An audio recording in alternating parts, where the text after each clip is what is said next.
This is Red Moon Role-Playing.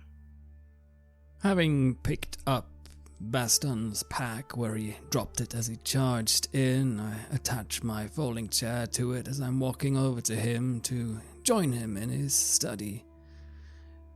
Indeed, I'm not quite sure I've ever seen something like this before. I kneel down and poke with my staff at the wings. Are they then way too small to carry this thing in flight? Yes, it does seem so.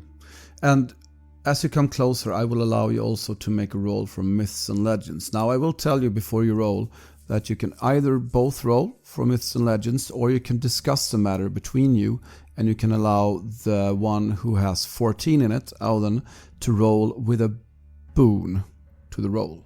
Yes, let's do that. I shall mutter to myself my own observations, and perhaps that will give the wizard something to help. Smells off, you say? Unnatural. I respect your sense of smell. Unnatural. Yes, unnatural, but not necessarily foul, just unusual. Perhaps a creature not from this land originally. I listen at what he has to say as I make my own observations. I roll a 3 and a 14, so yes, it should be a success there. You've read many books about the creation of Eshfera, the world that you live in. And you know that it is a sphere. And it was created by the gods, the primeval deities who created this world. And it was created as a barrier, as a safe place for them and their creations, the elves, the dwarves, the humans, the wolfkin, the halflings, the mallards, against the threat outside, the threat of dragons and of, what was it again?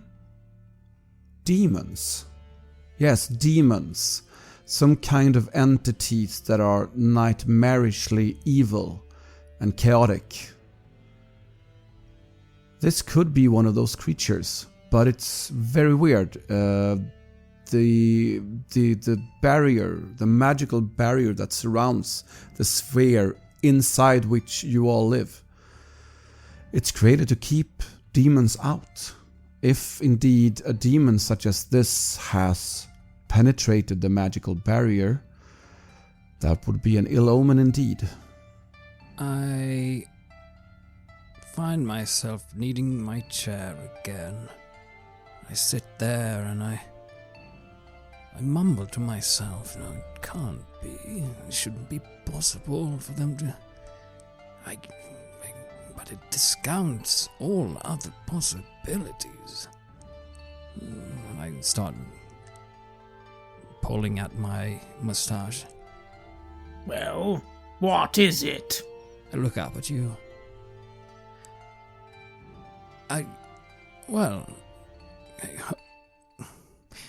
The only thing that stands to reason is this is it's an outsider. It's a demon, something from outside of Eshfera, of our world.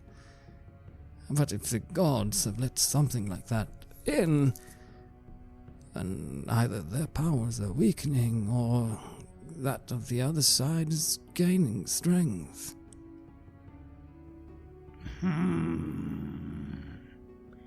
Interesting. Very well. This really doesn't mean much to you, does it, my one-eyed companion? I move forward and bring my spear down hard on what remains of the creature's head. No. Whatever it was, we have slain it. Now come to the village. Perhaps there are more. The villagers may already have perished, but we shall cleanse this demon menace, if that is our foe. Oh, well spoken, I suppose that I wouldn't mind setting a few more ablaze, if this is indeed what it is. But then someone should know that this is going on. Perhaps it was this one that slew them all single-handedly or something. You don't know if they caught them off guard. I looked down, tried to see any traces of blood on its claws or teeth or anything else. Does it seem to have been going through violence? This creature does not seem to have, claws, or as you look closer on the teeth, I think you might have tricked your eyes a bit in thinking that it had great teeth. This actually seems to be a creature that more relies on fear rather than brute strength or great agility. Interesting. I, again, almost ceremoniously dust myself off and fold up my chair.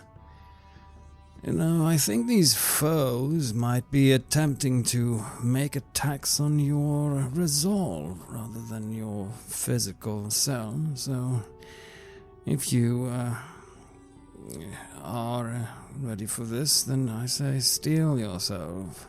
As if I need to steel myself. Maybe it will be you, wizard, who needs to steel yourself. And I pat you firmly, perhaps too firmly, on the back with my spear butt and begin marching onwards. I think for a moment if I should... No, I shouldn't. I don't like being the last when we're walking, so I just harumph to myself and I go and catch up me this time. Well, right, then let us see how many more there are and we'll deal with them and then gain our gold and hopefully a bit more. You continue on. Do you want to take a stretch rest, a 15-minute rest to replenish some of your willpower points, though, before you move on? Yes, I don't intend to walk too long, so... Yes. As I do catch up with you, sufficient that as that was, I am feeling a bit weary. Always with the sitting in the chair. Very well. And I watch the horizon and reach into my meager ration pouch and take out a piece of salted pork. Chew on it, impatiently. I'm not tired at all. I sit down and I bring out my diary. It's worn and old and full of all sorts of experiences and discoveries. I look at it fondly as I flutter through the pages before I find an empty space, and I put out a blanket to lay down and do a little bit of a sketch before I close my eyes, just for a short one. Since you used your diary, you are allowed to roll 2d6 to replenish your willpower points instead of just 1. So, this is a memento. How does a memento work as I roll this then? A memento is like if you make a little scene with it, just as you now did, unbeknownst of what you were doing indeed, is that you, when you take a stretch rest, replenish willpower points. If you do a little scene with your memento, you actually double you roll 2d6 instead of 1 to replenish willpower points. Oh great, well I am completely refreshed then. There we go. And you march on, and I would like to know in which manner you are going further. There will be caution. I will be on the lookout for more of these things, especially now that I have their scent. I will be able to spot them a little quicker. Possibly. And yes, I'm no fool. If we arrive and the village is in flames, surrounded by hundreds of these things, we will retreat. But till then, we move forwards cautiously. At least I move forward, cautiously. Yes, I follow his lead in this, and try and move a little bit more carefully. I suggest we go off the path for a bit. What do you think? Just to not make ourselves too visible. I nod in agreement. So as you move on and the sun begins to set, I need you both to roll for awareness. Or indeed, once again, if one wants to help the other one out, that's totally fine as well. Yes, he has much better eyes than mine. I often just look where he's looking anyway. I do only have one eye, you know. It is hard to see things sometimes. Your hearing and nose will do me a great service. Yes, I succeed. You travel northeast along the road to Rivers Meet. And you notice that I said that the animal life disappeared. And then you see, oh, well, there's a bird over there. How fine. That's reassuring. And then you realize that's probably not a bird. It's not flying in the way that birds normally do. At all, actually. And then you see, to your left, you see a similar creature as the one you just saw, running along in the direction of where you guess that you are coming close to this village. But they're too far away to do anything about. You are rather slow, and they are much faster than you are. And as you see the village on the horizon, you see the rivers, the two rivers from the northwest meet by this small town and then diverging together and continuing eastwards. You see that the town is ablaze. And you see on the road in front of you, you see a dead. On the road just in front of you, you see the corpse of a Thrakon cleric, still in robes, but the robes and its body has been, pulled to shreds. It's been torn apart. I move forward carefully, keeping a low profile. Do I see any foes? Is this a burning village full of raiders or a burning village long since abandoned? This seems to be a burning village long since conquered. Well, not long since, but you know what I mean. It's not an ongoing attack.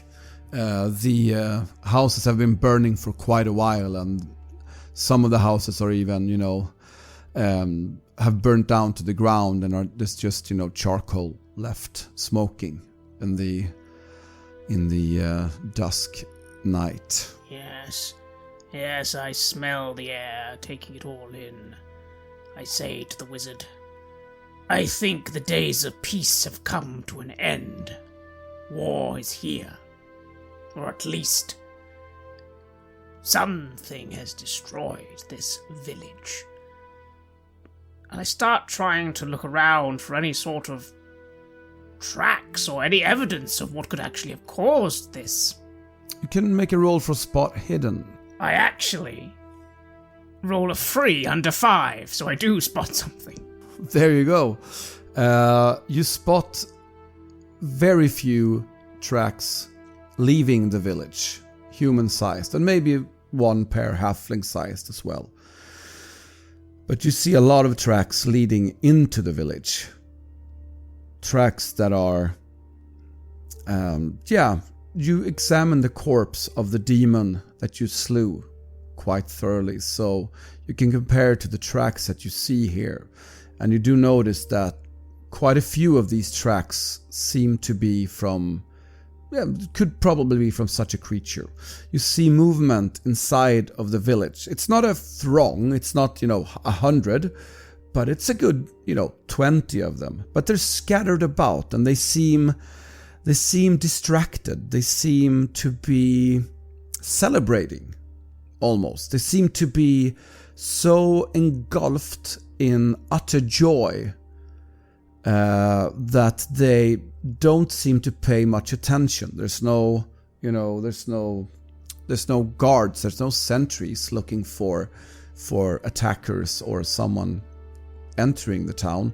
They just want to get to the center of town as fast as possible.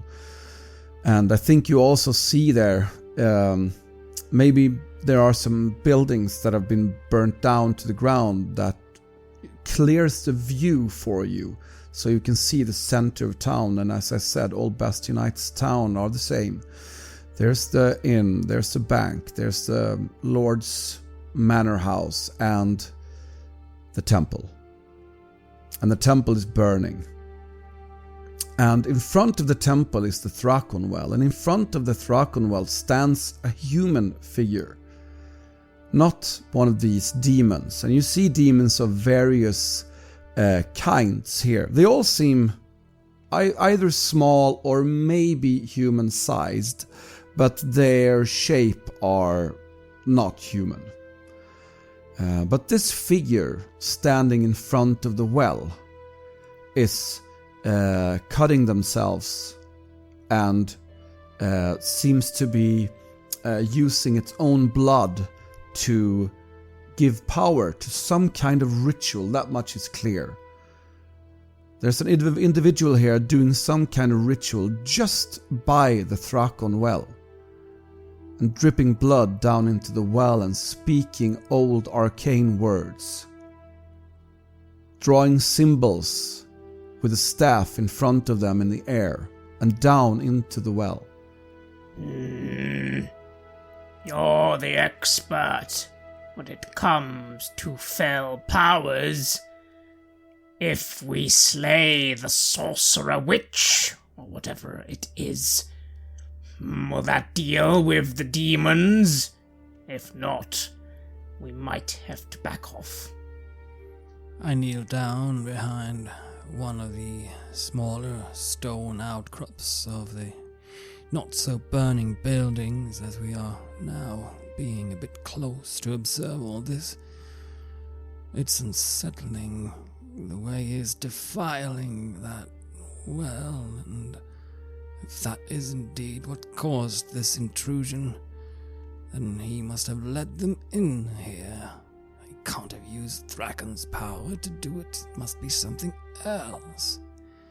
And yes, can I make any sense of this ritual and what it is he's doing?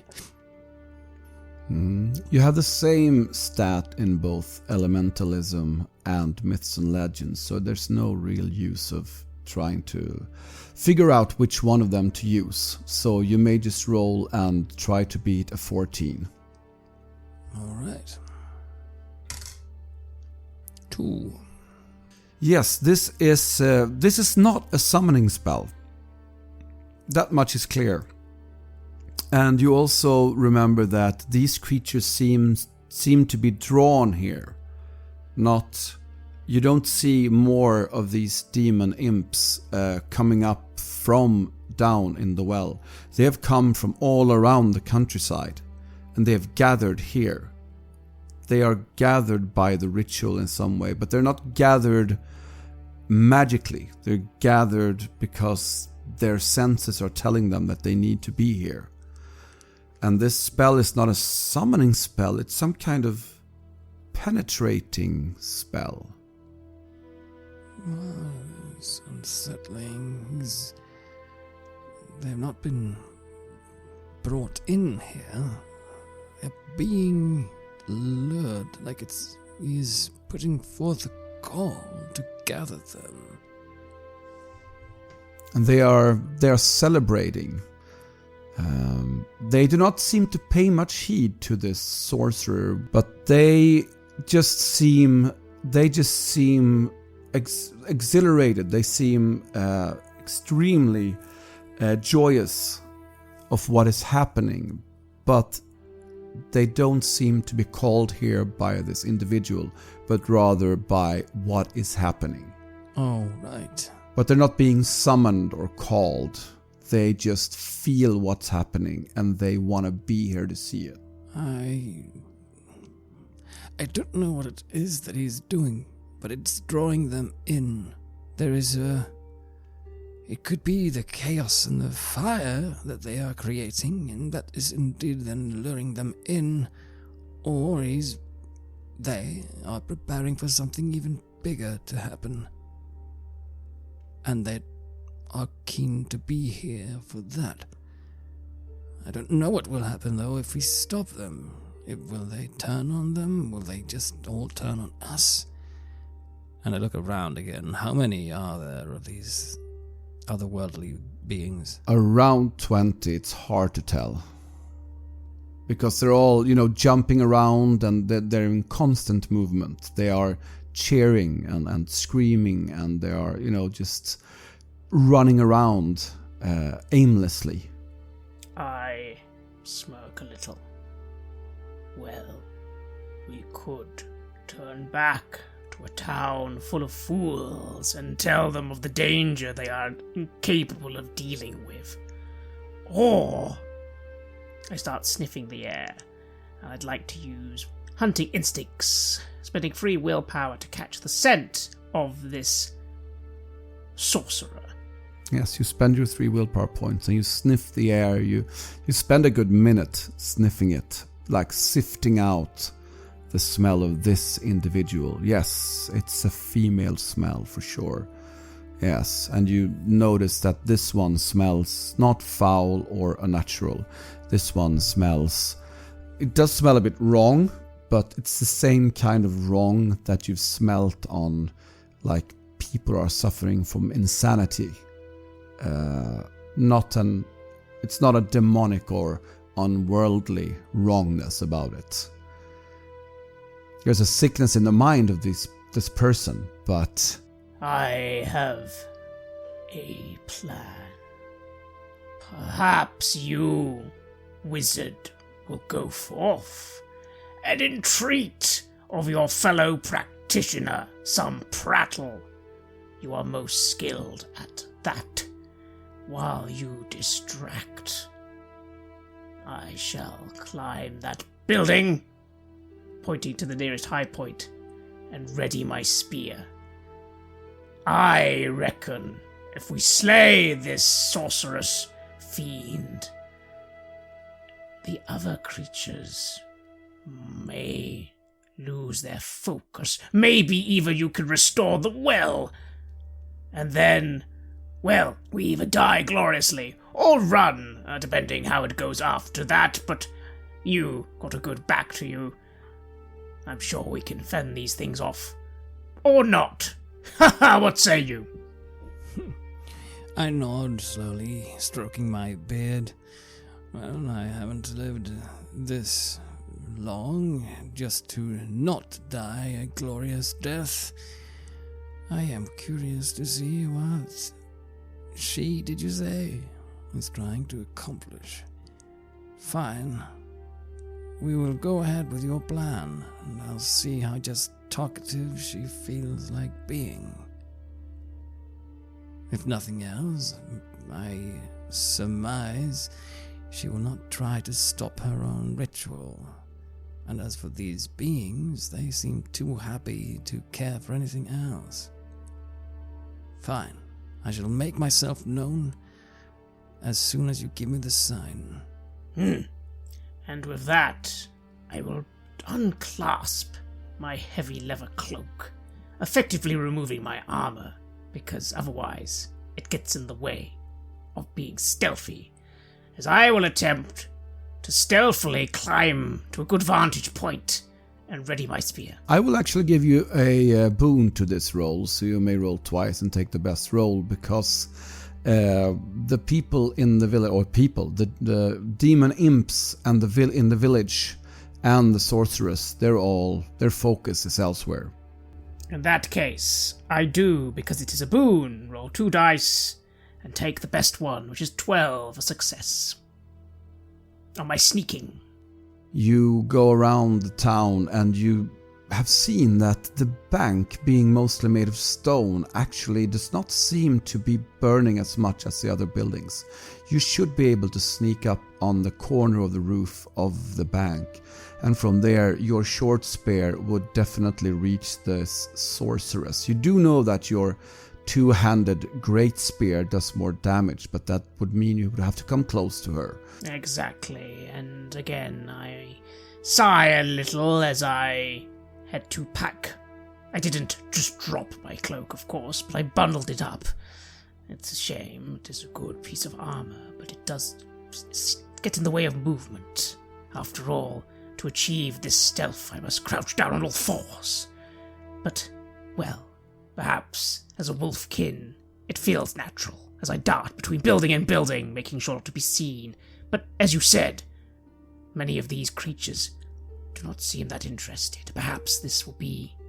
Yes, I am certain that if we can kill or destroy or stop this individual, they will not focus on us, not as well as a trained army. At least I hope so. If not, well, we'll both be dead very soon. Occasionally catching glimpses of you as you weave through the shadows and the sun that more or less has set now. I do enjoy the embers flying and the flames, even though, unfortunately, of course, nothing can burn forever. I suppose that is one thing that is making fire so special. It needs something to burn from, and when that's gone, it gets sniffed out. Just like our lives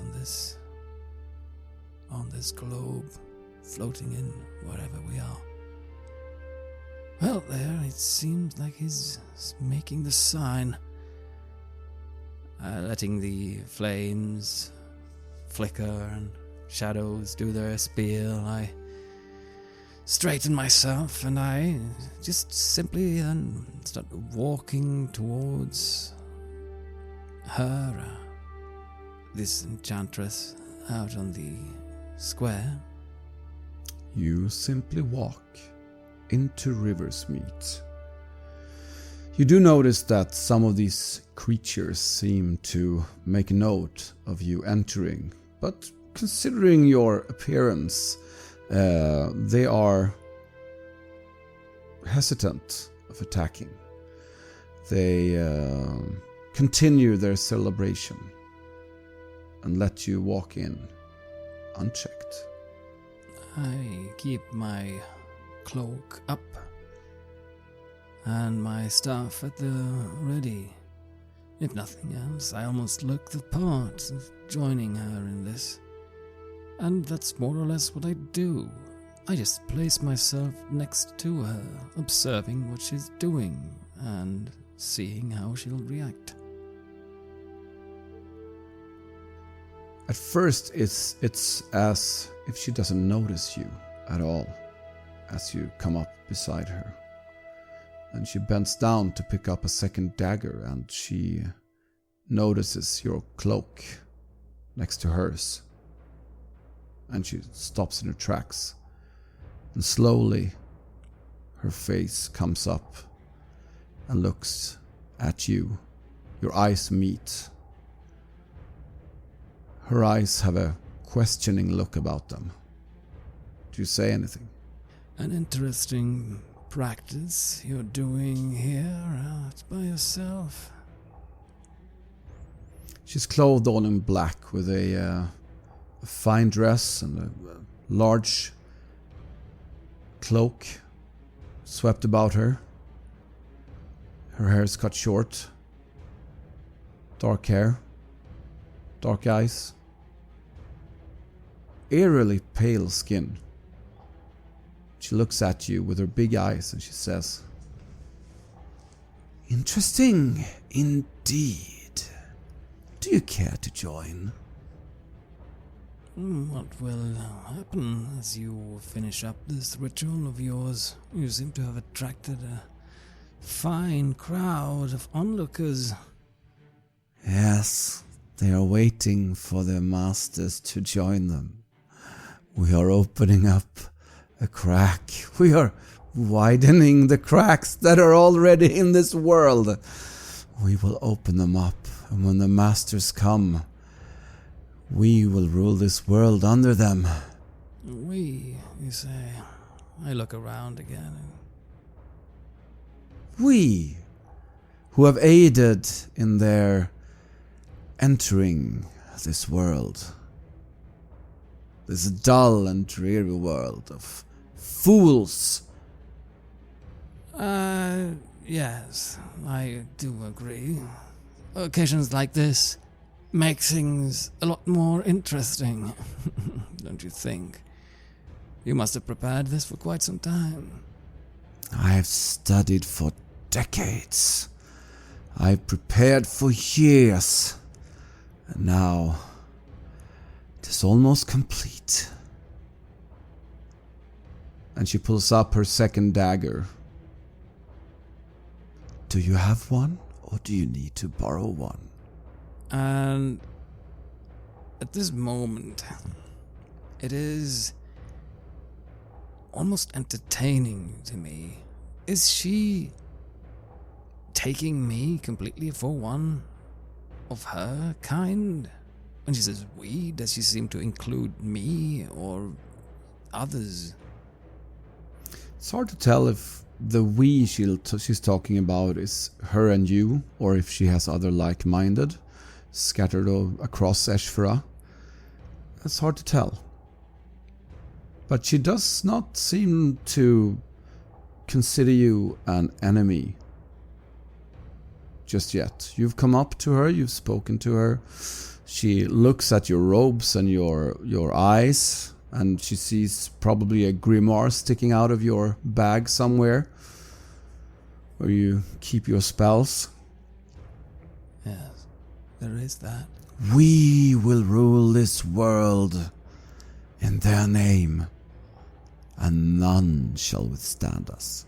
I look towards the well, even as she's holding the dagger out to me, and I think of my life that has been just one long search of things to unravel, new things to learn, things to see in this world. I enjoy the freedom of the road. I enjoy seeing something that I've never seen before. I'm not particularly fond of being ruled by anyone. Certainly, the ideas of the Bastionian Empire are rigid and such, but it is a place where people can live in peace and go about their business. I don't like particularly seeing a place of Thrakon being treated this way. I will, I suppose, reach out to accept the knife and just hold her hand a little bit, like, if I can just hold my hand around hers for a bit and then give ever the slightest nod in the direction towards where I know Baston is hiding. Make it even easier for his aim to do what he wants to do. And while they have prattled, I have quickly reattached my leather cloak and simply been waiting, short spear raised ready to throw at the sign. And that, I assume, is the sign. So you throw your spear. Indeed, and before I do, I spend one more willpower to activate my hunting instincts special ability on this foe. I've been smelling them, I've been taking them in. I am not going to miss. Hopefully at least with a boon on the attack. And perhaps, just as I take that aim, just as I am so sure of my own power, I think for just a moment that if I am wrong, this is the end, and I am most disheartened. because I am not nearly wealthy enough. Not yet. And on my second roll, I succeed on a 5. 12 damage. 12 damage to the sorceress, who does not have any armor whatsoever. You throw your spear. It hits her in the shoulder, close to the heart. And she has just given the dagger to Auden. And using her own dagger, the dagger that she was just pulling out, a much finer ritual dagger. And she was just placing it on her own throat as the spear was being thrown. And as she is hit with a spear, her blood comes spluttering out down into the well, and her knees sag and she starts to fall down into the well. This happens very quickly. I am shocked as I am looking back from having done the sign to realize that she was almost about to kill herself. Maybe this is what she wanted. Maybe this is what it's intended. Again, my eyes widen and I throw the knife to the side and lunge forward to just grab hold of her. No, you don't.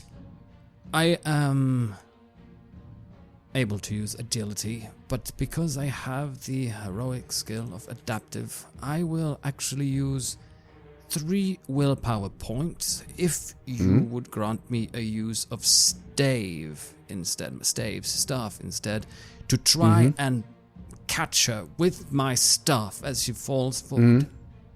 Yeah, you will deal stave damage though, but the stave doesn't do much damage. But you will have to like smack her back, you know. All right, then if I manage to succeed, that as a price I'm willing to pay.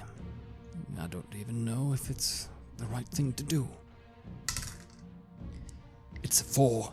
You manage to smack her across the chest as she is about to plummet down into this accursed Thrakon well, this defiled Thrakon well. And you can roll damage for that attack. Well, it's a D8. I roll 8. You smack her across the chest very, very hard. You do not want to. You use as much as of your meager strength as you have, because you do not want this to fail because you didn't, put your back into it properly. So you smack her squarely across the chest and she falls back onto the ground. Some more of her blood spilling down into the well, but not all of her blood that's left in her body. So she instantly fails 2 death rolls. As you smack her back and she does not fall into the well, all of these 20 demon imps start to, shatter and scream and yell, and they all look at you too with such unworldly demonic hatred that I need you both to make a fear roll. A fear test. That's you roll willpower. I succeed. I passed the roll, but I did have to push it. And I am full of rage at being confronted in this way and them trying to make me feel fear once again. I am not afraid. In fact, if anything, I rush forward, spear ready, by the wizard's side. So we will not play out a combat against 20 demon imps. Even though they are imps, you noticed as you fought one of them that they are not imps with 4 hit points. They have all from 20 to up to 35 hit points. As soon as you entered the town, Auden, you sealed your fate, because these imps all have a movement greater or even far greater than you do. Baston, though, with your movement of 14, you might have been able to flee this fight, but you chose instead, for once in your life, fight for the greater good.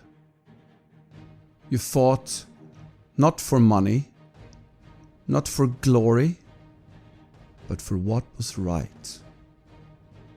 And you both use whatever means you have to try and take out as many of these imps as you possibly can.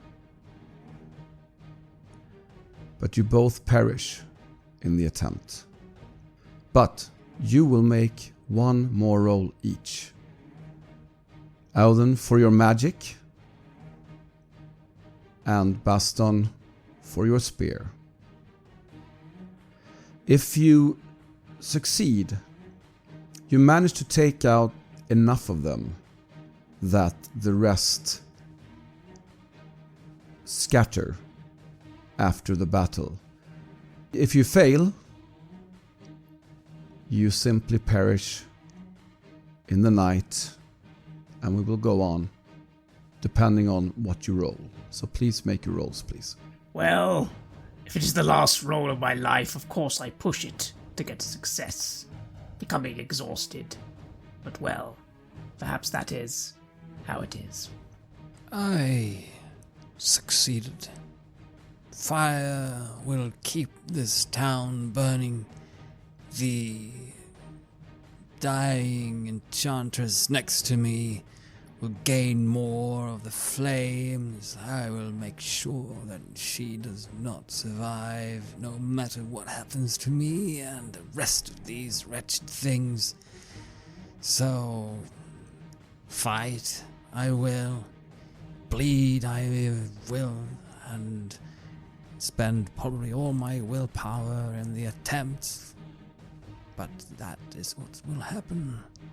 Baston Bloodjaw is guarding your back while you spend all your willpower, all your magic, pouring fire into the body of this sorceress. Because you've just come to realize that it is her blood that is needed to complete the ritual. It is her body that needs to be thrown down the well to complete the ritual. And the demon imps are ever trying to get to her. But Baston, you're keeping them off, and you're protecting the back of your, dare I say, friend, companion, Audun, the mage, who is throwing fireball after fireball, pouring out your magic, and the flames engulf the body of the sorceress. And after a few rounds, your fire has turned her into charcoal. You have evaporated every single drop of blood in her. There is not one single piece of fluid left in that body to be sacrificed down into the defiled Thrakon well. But in this attempt, in this endeavor that you've taken upon yourselves, your bodies are in the end destroyed by these 20 demon imps that come at you. They attack you from every side, they tear at your flesh, they haunt your minds, and in the end, you are both lying on the ground next to the well, and you may give us your dying words. Well, life is a gamble. You must roll the dice to achieve glory, fame, and wealth. I gambled that slaying a witch sorcerer would cause them not to commence on us. I was wrong. Disappointing. I can still imagine the taste of that mutton stew. All I will say as I fall is, what a waste. Such is the life of a soldier. I cough up blood. terrifying visions that have been projected by these beings upon me, flashing before my eyes. I shake with the pain and the terror that is tearing and rending me. And the shaking and the coughs somehow turns into a dark, mirthful laughter.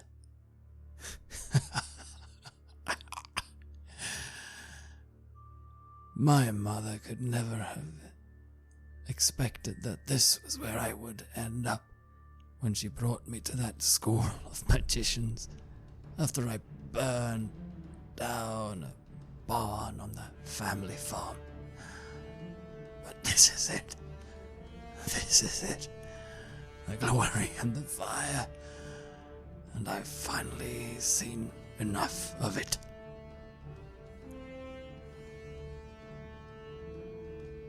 And you both perish by the Thrakon Well in the village of Riversmeet.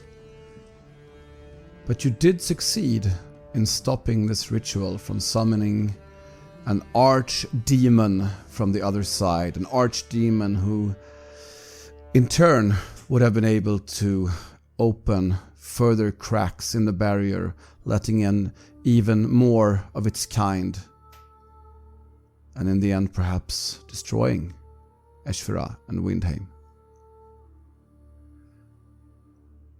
So you're successful, but you perished in the end. And that's where we end the adventure. You have listened to an episode of Red Moon Roleplaying, where we played Dragonbane by Free League Publishing, and an adventure seed from the Windheim Companion by Nordic Skalds.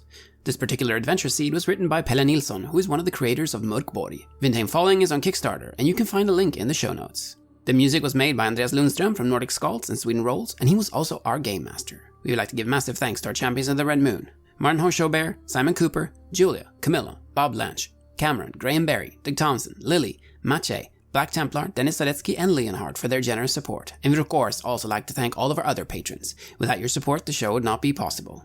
If you want to support our work, please check us out on Patreon. You can get access to bonus campaigns for Cult of Divinity Lost, Call of Cthulhu, Blade Runner, Warhammer Fantasy Roleplay, and Warhammer 40k there. And you can also get early and raw access to all of our recordings, and hear your name read on the show as a champion of the Red Moon, as well as even play some Cult with us.